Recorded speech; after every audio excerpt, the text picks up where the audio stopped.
Jemaat Tuhan yang dikasihi Tuhan, pagi hari ini kita akan mendengarkan firman Tuhan dan akan masuk dalam perjamuan yang kudus. Sebelumnya kita mari berdoa.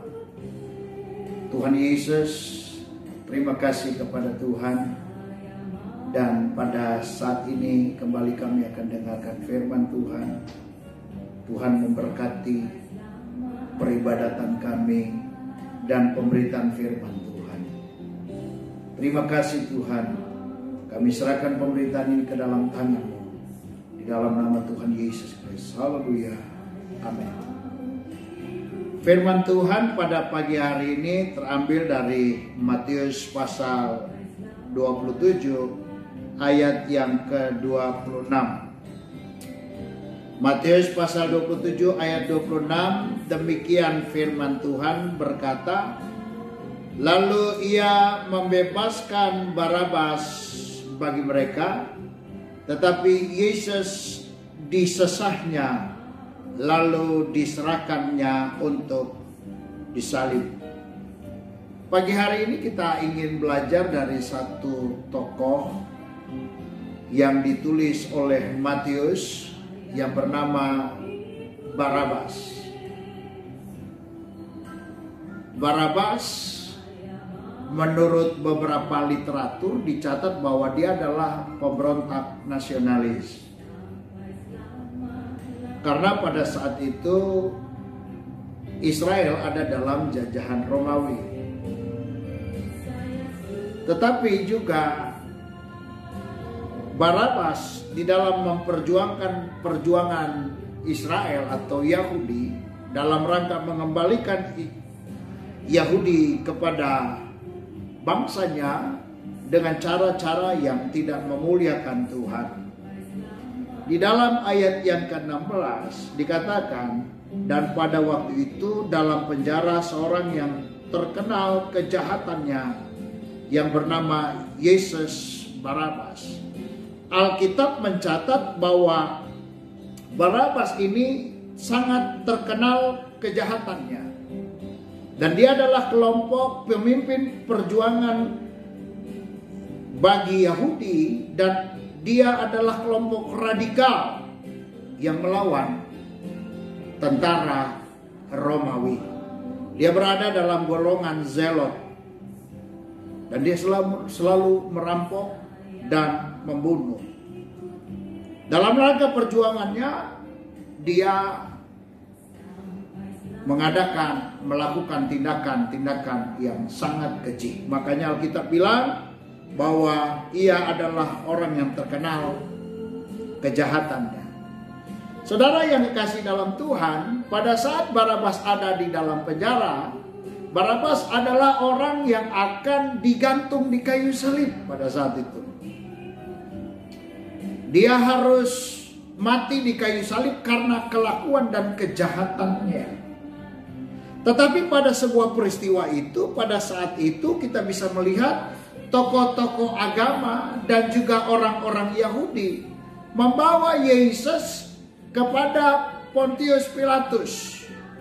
Dan waktu mereka membawa Yesus kepada Pontius Pilatus dengan harapan supaya Pontius Pilatus menjatuhkan hukuman mati kepada Yesus.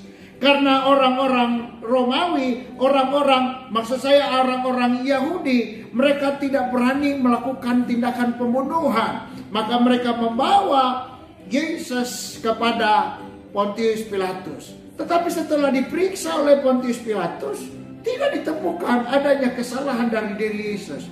Tetapi pada saat itu persis hari raya mau menjelang Paskah, maka ada sebuah kebiasaan bagi orang Yahudi. Kalau hari raya bagi Israel, maka ada satu penjahat atau orang yang ditahan, dia mendapatkan remisi. Dan ini yang terjadi pada saat itu, diganti oleh Yesus mengganti Barabas. Barabas diberikan kebebasan, Barabas dikeluarkan, tapi Yesus yang disalib. Saudara yang dikasihi dalam Tuhan, kita melihat bahwa peristiwa ini adalah peristiwa yang luar biasa. Barabas dibebaskan. Barabas bebas. Bisa dibayangkan hari-hari sebelum peristiwa ini, Barabas ada di dalam penjara dalam penantian yang akan disalibkan. Tentu hari-harinya adalah hari-hari yang sangat menakutkan. Tetapi kehadiran Kristus karena perilaku orang-orang Yahudi pada saat itu, perilaku pada tokoh-tokoh agama yang membawa Yesus untuk dibawa ke Pontius Pilatus, maka ada pertukaran. Barabaslah yang dibebaskan, Yesus yang disalibkan. Sekalipun Pontius Pilatus tidak menemukan kesalahan kepada Yesus Kristus. Saudara yang dikasihi Tuhan, yang saya lihat di sini, Barabas mendapat kemudahan. Barabas diberikan kesempatan untuk hidup. Barabas diberikan kebebasan. Dan yang saya heran, Alkitab tidak mencatat di mana Barabas setelah itu. Yang menjadi pertanyaan adalah di mana Barabas waktu Yesus disalib? Apakah Barabas ada dalam kelompok-kelompok itu? Apakah Barabas kembali kepada orang-orang Yahudi dan tokoh-tokoh agama? Jelas Alkitab, literatur mencatat bahwa golongan Zelot sangat berseberangan dengan kelompok tokoh agama. Karena tokoh agama selalu berpihak kepada orang-orang Romawi yang menjadi pemimpin dan pemerintah pada saat itu. Maka Barabas tidak ada berada dalam kelompok-kelompok orang-orang Yahudi yang ingin membawa Yesus ke kayu salib. Tidak.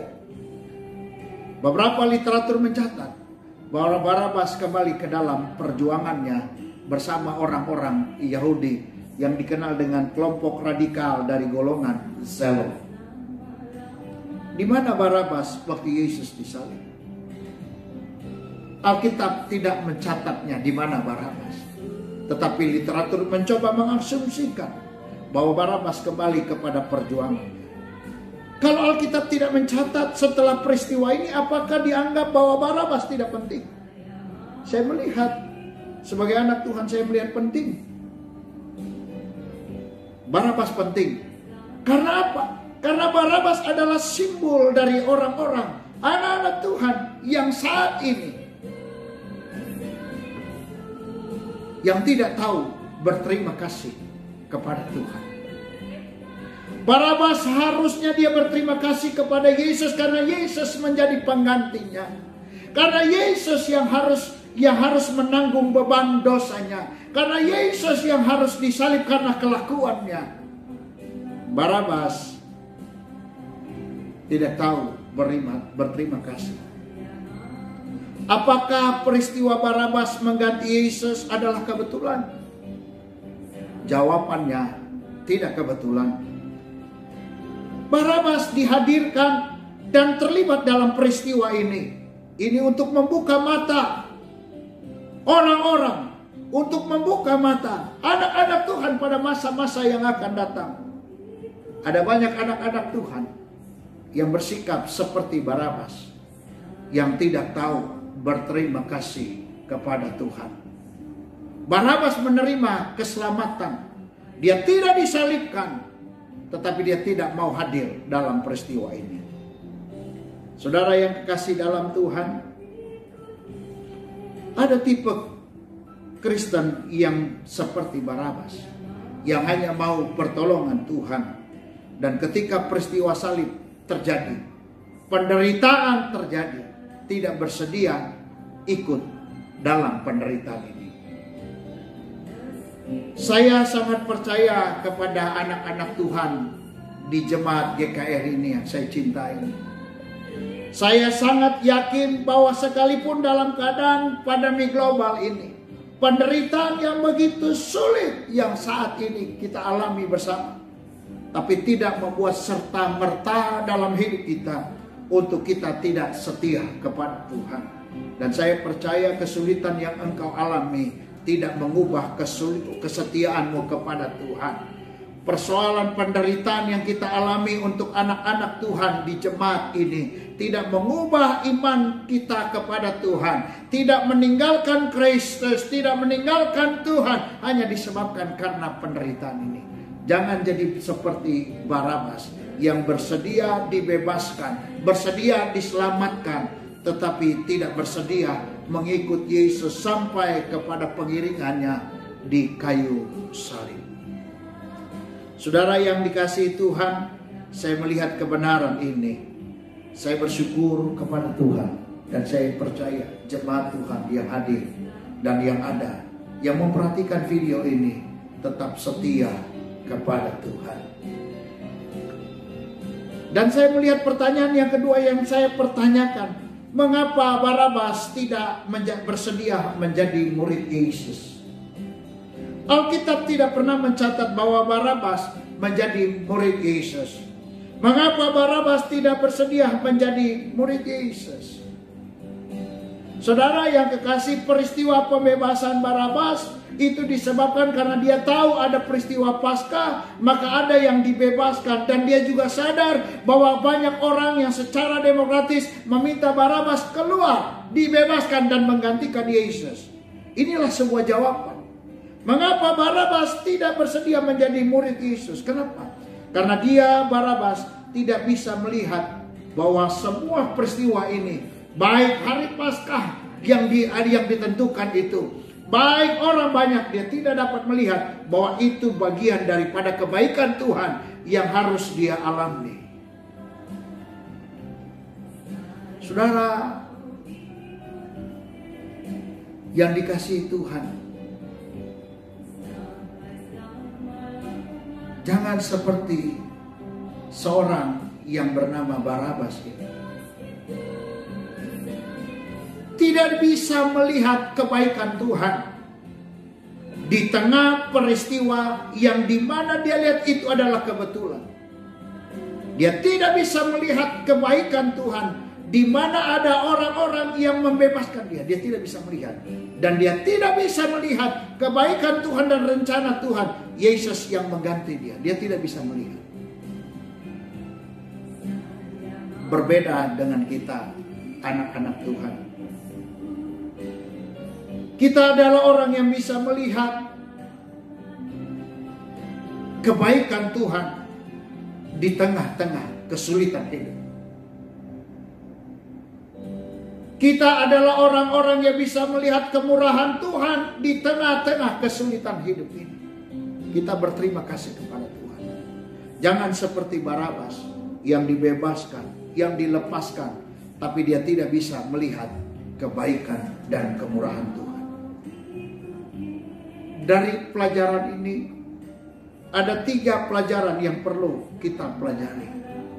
Yang pertama, peristiwa salib seharusnya membuka mata rohani kita untuk kita tetap bersyukur kepada Tuhan walaupun kita ada dalam kesulitan. Kesulitan yang kita alami ini bukan berarti membuat kita berhenti bersyukur kepada Tuhan. Karena peristiwa salib membuka mata rohani kita terhadap kesulitan ini, terhadap persoalan ini. Dan dengan peristiwa salib kita bisa tetap bersyukur kepada Tuhan. Yang kedua, pelajaran yang kedua, peristiwa salib justru membuka mata rohani kita untuk kita tetap setia menjadi murid Tuhan. Saudara yang dikasihi Tuhan, kalau menjadi murid Tuhan yang seperti keadaan seperti yang biasa-biasa itu mudah. Beribadah pada hari Minggu, datang setia, itu puji Tuhan. Itu enggak terlalu sulit. Tetapi bisakah dalam persoalan seperti ini, di mana pemerintah mengatur supaya tidak ada keramaian, tidak ada peribadatan, tidak ada orang-orang yang boleh melakukan kegiatan-kegiatan seperti ini? Apakah kita bisa tetap setia beribadah kepada Tuhan walaupun melalui media ini? Justru mengajar kepada kita peristiwa salib membuka mata rohani kita untuk kita tetap setia. Saya percaya jemaat Tuhan yang mendengarkan kebenaran firman Allah, walaupun berada di rumah, engkau tetap setia menjadi murid Tuhan. Jangan seperti Barabas, hanya suka yang baik dan dia tinggalkan Tuhan. Pelajaran yang ketiga, peristiwa salib membuka mata rohani kita bahwa di balik sebuah kesulitan itu tetap ada kemurahan Tuhan. Dalam keadaan apapun tetap ada kemurahan Tuhan. Saudara yang kekasih dalam Tuhan, peristiwa salib selalu membuka mata rohani kita bahwa ada kemurahan Tuhan. Dan biarlah kebenaran firman Tuhan ini menjadi bagian dalam hidup kita. Dan saudara yang kasih dalam Tuhan, sebentar kita akan masuk dalam perjamuan yang kudus. Kita akan berdoa, kita akan memuji Tuhan, dan kita akan menyembah Tuhan. Mari jemaat Tuhan, bersama-sama dengan saya berdiri dimanapun Anda berada, di rumah Anda berdiri, dan mari kita memuji dan menyembah Tuhan. Kita angkat pujian, ada kuasa dalam darahnya. Dalam darahnya, darah. Mari jemaat Tuhan, kita berdiri. Ada kuasa dalam darahnya, darah anak domba Allah. Sekali lagi dari tempat ini, saya mengajak saudara untuk berdiri, menyembah Tuhan, mengikuti pujian, angkat tangan, menyembah Dia, tunjukkan setiamu kepada Dia, tunjukkan kesetiaanmu kepada Tuhan, angkat tanganmu dan sembahlah Dia. Ada kuasa, haleluya, haleluya. Jesus, Jesus, ya kuasa yang glory, ada kuasa. Saya percaya hadirat Allah ada di rumah. Hadirat Allah sedang ada di mana engkau berdiri pada saat ini. Tetap sama Dia. Oh, kita puji Dia. Ada kuasa dalam darahnya. Tunjukkan kesetiaanmu kepada Tuhan. Perlihatkan kesetiaanmu kepada Tuhan. Sekalipun engkau beribadah dalam model yang seperti ini, tidak mengurangi setiamu kepada Tuhan, tidak mengurangi hatimu untuk memuji dan menyembah Tuhan. Nyatakan kesetiaanmu kepada Tuhan dengan memuji Tuhan di rumahmu masing-masing, dengan mengangkat tanganmu menyembah Tuhan di rumahmu masing-masing. Haleluya, haleluya, haleluya. Angkat tanganmu sembah Tuhan. Ada kuasa dalam darahnya, darah domba ada di tengah-tengahmu. Dia ada di dalam pujian dan penyembahanmu. Glory, glory, glory, haleluya, haleluya, haleluya. Jesus, Jesus.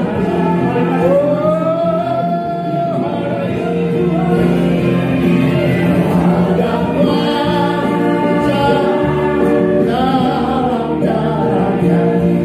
Makan roti di tangan kananmu. Glory, haleluya. Jesus, Jesus, Jesus. Makan roti di tangan.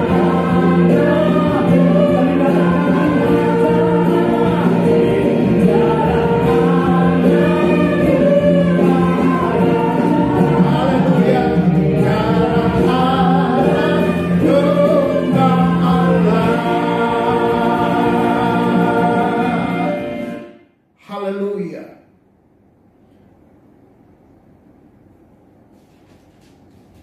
Jemaat Tuhan yang dikasih Tuhan, angkat roti di tangan kananmu. Dan ketika mereka sedang makan, Yesus mengambil roti, mengucap berkat, memecah-mecahkannya, lalu memberikannya kepada murid-muridnya dan berkata, ambillah, makanlah, inilah tubuhku. Mari kita berdoa.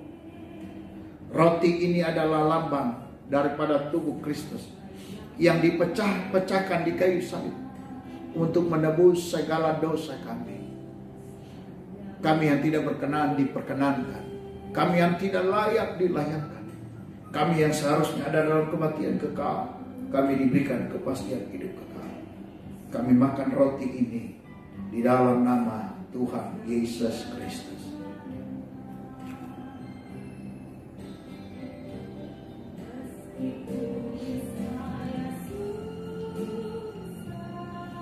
Mari jemaat Tuhan mengangkat cawan anggur di tangan kananmu. Angkat tinggi-tinggi. Firman Allah berkata, sesudah itu ia mengambil cawan, mengucap syukur, lalu memberikannya kepada mereka dan berkata, minumlah kamu semua ini dari cawan ini, sebab ini adalah darahku, darah perjanjian yang ditumpahkan bagi banyak orang untuk pengampunan dosamu. Mari kita berdoa. Terima kasih Tuhan. Kami akan minum cawan anggur ini. Kami akan minum anggur ini yang menjadikan lambang daripada darah Kristus yang telah menebus dosa kami. Kami yang seharusnya ada dalam kematian kekal diberikan kepastian hidup kekal. Bukan karena kami baik, tetapi karena Tuhan baik. Terima kasih Tuhan Yesus. Kami akan meminumnya di dalam nama Tuhan Yesus Kristus.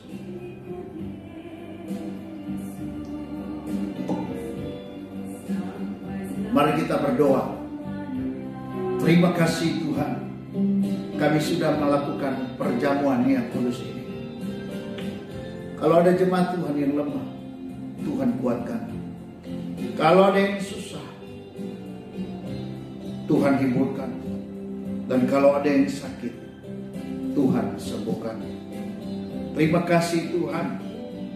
Kami percaya jemaat Tuhan menikmati perjamuan yang kudus ini. Tuhan memberkatinya. Di dalam nama Tuhan Yesus Kristus, nama di atas segala nama, nama yang sudah mengajar kami berdoa. Bapa kami yang di surga, dikuduskanlah namamu, datanglah kerajaanmu. Jadilah kehendakmu di bumi seperti di sorga.